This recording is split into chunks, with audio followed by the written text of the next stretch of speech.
They come from all corners of the planet.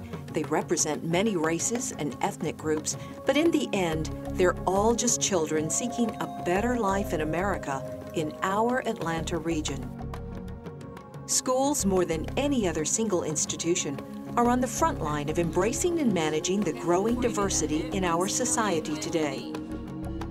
The school population at Indian Creek Elementary School in DeKalb County speaks more than 30 languages and represents more than 40 countries.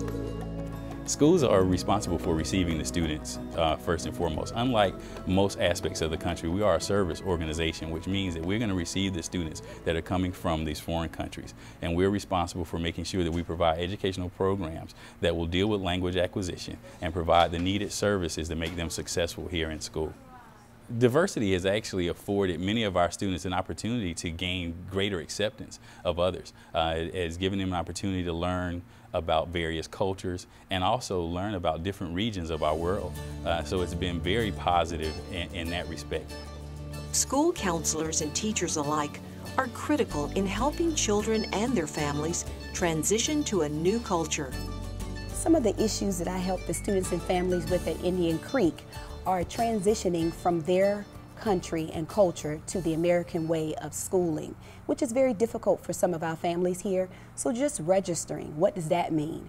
Standing in a line, going into a cafeteria, and what does that entail? Following school rules, whether that's standing in a line, raising your hand when you have a question, letting people know that you have a concern or a problem, making the students and the family feel comfortable to come into the building. The school becomes a meeting place, and the students and their parents soon feel welcome. It's okay for them to come in and participate in a lot of activities. A lot of the parents that we deal with on a daily basis, they really just respect the teachers and kind of just let the kids come and not really understanding that it's okay for them to come in and be involved. But once we get them involved, they're very much willing to do a lot of the things that we ask them to do. The children have lots in common with their new friends, despite the language barrier. The students with different cultures relate to each other very well.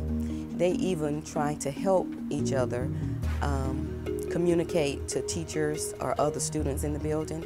They try to help each other when they're doing their homework, when they're reading a story. They don't see themselves as being so different. They see themselves as kids, all here trying to learn and to get whatever it is they need to learn.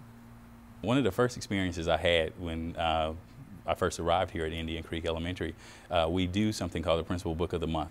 And the winning class gets an ice cream party. And as the kids were assembling for the ice cream party, I went out into our foyer area and I noticed out the window that many students were sitting on the tables, and it was my first real view of the diversity here at Indian Creek, seeing so many different kids from so many different nationalities, different ethnic groups, different religions, all mixing and playing, running and having a good time. That was really just a memorable moment for me to create, hopefully, that lifelong feeling of acceptance and understanding in our student population. It's often the adults who learn the most from these children of different cultures. I'm embracing the change here at Indian Creek because I came from a school that I taught at for 9 years where it was basically 99 to 100% African American. So having the opportunity to work here, it was exciting for me because this is basically the change that our world is going to. Having a lot of culturally diverse children coming into the school system in America. Good, good. You remembered a capital letter. Very good. The greatest thing has been the diversity. It really has. Seeing children who come from places where there are a lot of restrictions placed on their lives basically opens their hearts and minds to learning. They still value education. They see this place as an opportunity. Schools to them represent a building block, an opportunity to gain something more, to learn, to develop, and to become something more. It's really refreshing to see this population of students so eager to learn and so willing to basically dive into our educational program and try to get as much as they possibly can from it.